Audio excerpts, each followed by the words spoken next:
Assalamualaikum warahmatullahi wabarakatuh. Saya Agung Dewa Rusada, mahasiswa Teknik Komputer kelas A Universitas Negeri Makassar.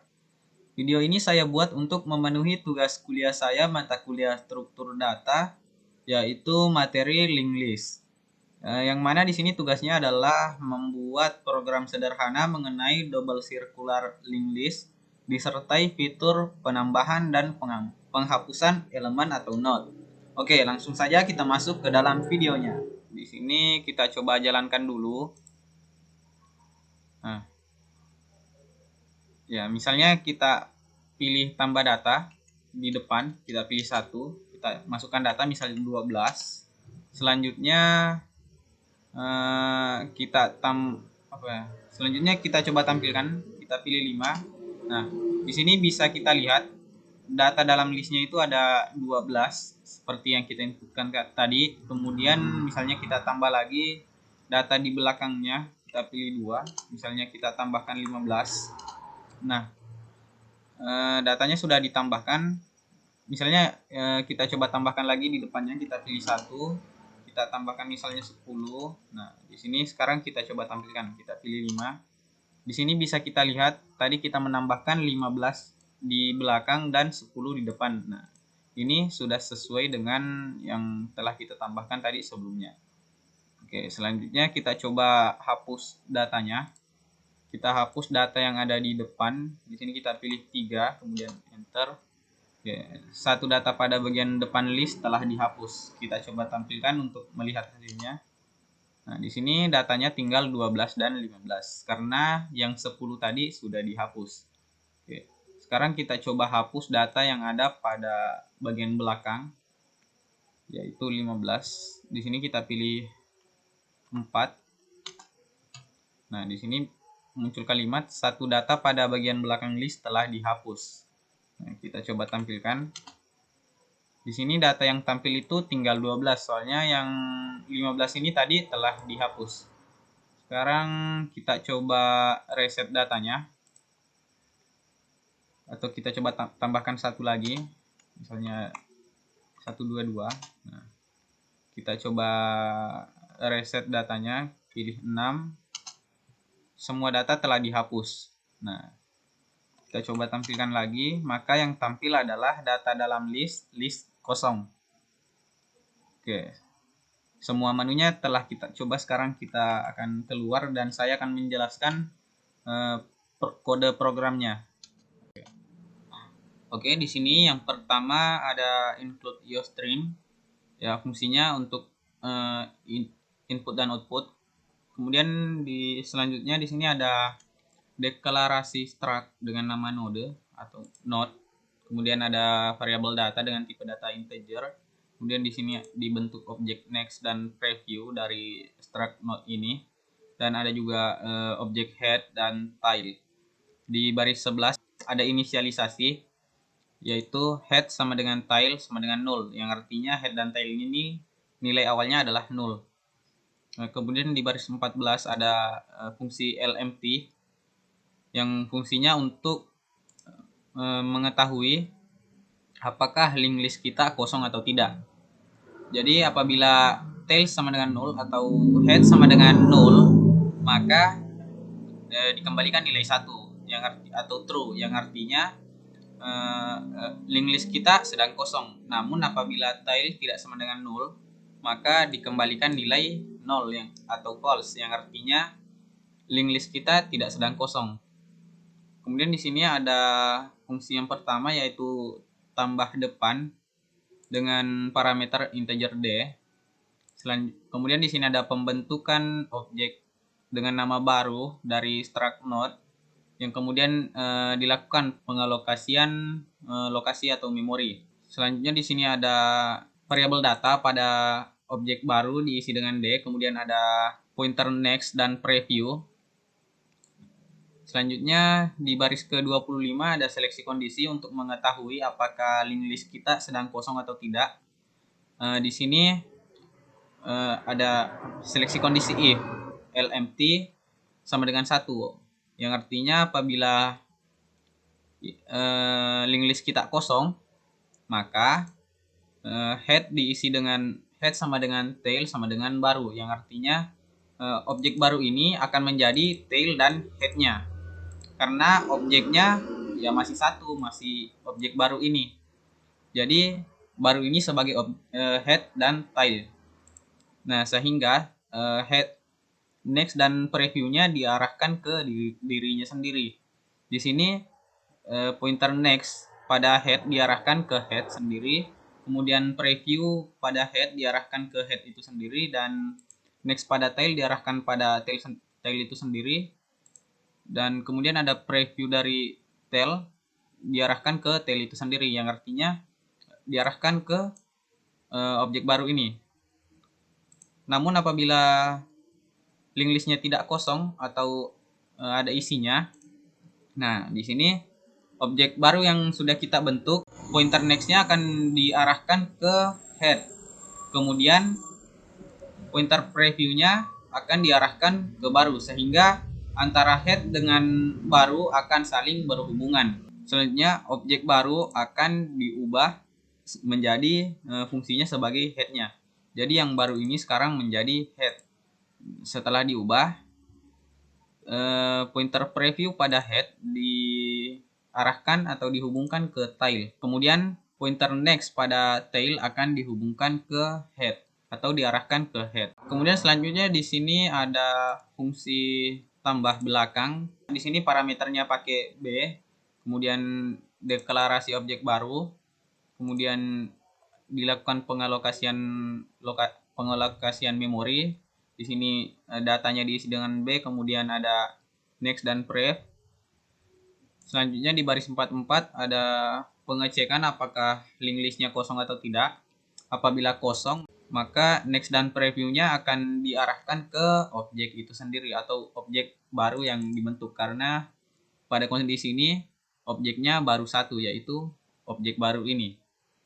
Nah, kemudian selanjutnya apabila else atau link listnya tidak kosong, maka pointer next pada tail akan diarahkan ke objek baru, kemudian pointer preview pada baru akan diarahkan ke tail. Selanjutnya objek baru akan diubah menjadi tailnya, atau yang baru ini sekarang sebagai tail. Nah, setelah diubah, di sini next pada tailnya akan dihubungkan ke head, kemudian preview dari head akan diarahkan ke tail. Jadi antara head dan tail ini saling berhubungan karena tipenya yaitu sirkular. Kemudian ada fungsi hapus depan, di mana di sini ada seleksi kondisi untuk mengetahui apakah link list kita kosong. Apabila tidak kosong atau LMT nilainya false, maka dilakukan lagi seleksi kondisi apakah pointer next pada head tidak mengarah ke head atau tidak sama dengan head. Ini sama artinya apabila objek pada link list kita hanya satu. Nah, apabila tidak hanya satu, maka dieksekusilah baris ke-62 ini, yaitu pembentukan objek hapus dari struct node yang akan menampung sementara isi dari objek head. Selanjutnya headnya akan diubah ke objek yang ditunjuk oleh pointer next dari objek head sebelumnya. Kemudian setelah headnya dipindahkan atau diubah, next pada tail akan diarahkan ke head dan preview pada head akan diarahkan ke tail. Oke, selanjutnya objek hapus akan dealokasi atau dihapus lokasinya memori. Selanjutnya apabila link list kita isinya hanya satu objek, maka headnya akan bernilai 0. Oke. Dan apabila LMT-nya bernilai true, maka akan muncul kalimat list kosong.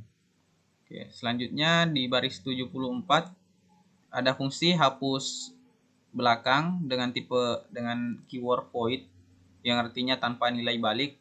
Kemudian ada seleksi kondisi LMT sama dengan 0 yang artinya apabila kondisinya tidak kosong, maka terjadi lagi seleksi kondisi yang mana apabila kondisinya objek yang ada dalam link list kita tidak sama dengan satu atau lebih dari satu, maka dibentuk objek hapus, yang mana hapus ini nanti akan menampung tail. Jadi hapus ini fungsinya untuk menyimpan tailnya ini. Kemudian objek tailnya diubah ke objek yang ditunjuk oleh pointer preview pada tail sebelumnya. Selanjutnya, setelah diubah, maka pointer next pada tail diarahkan ke head, dan pointer preview pada head akan diarahkan ke tail, sehingga head dan tailnya akan saling berhubungan. Kemudian setelah itu objek hapus yang tadinya menampung tail ini dihapus, sehingga objek tail sebelumnya itu sudah terhapus. Nah, namun apabila kondisinya objek dalam link list kita hanya satu, maka headnya akan diisi dengan nilai 0. Dan apabila link list kita kosong, maka dicetak kalimat list kosong. Nah, di sini selanjutnya ada fungsi clear untuk mereset data dalam link list kita dengan keyword void yang artinya tanpa nilai balik. Di sini ada pembentukan objek temp yang akan menampung head. Kemudian pembentukan objek hapus. Kemudian di sini ada perulangan while dengan kondisi objek yang ditunjuk oleh pointer next dari objek temp tidak sama dengan head. Yang artinya objek dalam link list kita itu lebih dari satu, atau kan temp ini adalah sama dengan head, jadi head ini tidak menunjuk dirinya sendiri. Apabila di dalam link list kita objeknya lebih dari satu, maka tempnya dihapus atau sama dengan headnya dihapus. Kemudian tempnya dipindahkan ke pointer next atau yang ditunjuk oleh pointer next pada objek temp sebelumnya. Selanjutnya objek hapus ini di delete atau di dealokasi. Ini akan terus berulang sampai di dalam link list kita hanya tersisa satu objek. Nah, setelah objek yang tersisa itu tinggal satu atau yang tersisa cuma satu, nah yang baris ke 98 ini akan dieksekusi, yaitu dengan menghapus tempnya. Ya, temp ini tadi sebagai headnya, jadi objek yang tersisa itu adalah head dan akan dihapus atau didealokasi. Dan setelah itu tail atau headnya akan bernilai 0. Nah, selanjutnya di sini ada fungsi untuk menampilkan isi dari link list kita dengan nama tampilkan dan keyword void yang artinya tanpa nilai balik. Di sini ada pembentukan objek temp yang diisi dengan head, objek head. Kemudian ada seleksi kondisi if L empty sama dengan 0 atau artinya link list kita tidak kosong, maka di sini ada perulangan yaitu mencetak data pada objek temp, yang mana temp ini tadi adalah headnya, jadi akan data pada headnya akan dicetak. Selanjutnya objek temp dipindahkan ke objek selanjutnya yang ditunjuk oleh pointer next pada temp sebelumnya. Perulangan ini akan terus terjadi sampai kondisi temp tidak sama dengan head ini sudah tidak terpenuhi. Kondisi ini artinya temp, atau ini kan tempnya tadi sama dengan head, jadi head ini tidak mengarah pada dirinya sendiri, yang artinya objek di dalam link list kita itu masih lebih dari satu. Apabila yang tersisa tinggal satu objek, maka prosesnya akan keluar dari perulangan ini. Kemudian mengeksekusi baris ke 110 dengan mencetak kalimat list kosong. Oke, selanjutnya di sini ada in main atau inti programnya. Di sini terdapat beberapa pilihan, ada 7 pilihan. Yang pertama, tambah data di depan, kemudian tambah data di belakang, kemudian hapus data di depan, hapus data di belakang, tampilkan data, reset data, dan keluar. Nah, di sini saya menggunakan switch case untuk memilih. Oh ya, sebelumnya di sini ada perulangan while yang kondisinya saya isi dengan nilai 1 atau inisiatornya saya isi dengan nilai 1, dan di sini tidak ada baris yang yang akan mengubah nilai 1 ini, sehingga akan terus terjadi perulangan pada baris ini. Perulangan ini akan berhenti apabila nanti kita memilih case ketujuh, yaitu exit, yang fungsinya untuk keluar dari program. Nah, di sini selanjutnya ada switch case dengan kondisinya yaitu berasal dari inputan kita yang dimasukkan ke dalam variabel pilih. Misalnya kita menginputkan nilai 1, maka yang dieksekusi adalah case 1. Case 1 yaitu akan memanggil fungsi tambah depan dengan argumen data. Kemudian di case 2 ini fungsinya untuk memanggil fungsi tambah belakang dengan argumen data. Dan di case ketiga, di sini akan memanggil fungsi hapus depan, kemudian menampilkan kalimat satu data pada bagian depan list telah dihapus. Kemudian case keempat, apabila kita menginputkan nilai keempat, maka akan dipanggil fungsi hapus belakang, yang kemudian menampilkan kalimat salah satu data pada bagian belakang list telah dihapus. Selanjutnya case 5. Di case ini akan menampilkan isi dari link list kita. Nah, di sini pertama ditampilkan kalimat data dalam list titik 2, kemudian akan memanggil fungsi tampilkan. Selanjutnya case 6. Di sini fungsinya untuk mereset isi dari link list kita. Nah, yang pertama yang akan dipanggil yaitu memanggil fungsi clear. Kemudian menampilkan kalimat semua data telah dihapus. Kemudian di case ketujuh, ini fungsinya agar kita bisa keluar dari program atau mengakhiri programnya. Di sini ada default, yang artinya apabila nilai yang kita inputkan tidak ada yang sesuai nilainya dengan ketujuh case ini, maka default ini akan dieksekusi, yaitu menampilkan kalimat maaf, pilihan yang Anda masukkan salah. Kemudian terjadi perulangan, ya, perulangan while sampai nantinya kita memilih case ketujuh ini. Oke, sekian dari saya. Assalamualaikum warahmatullahi wabarakatuh.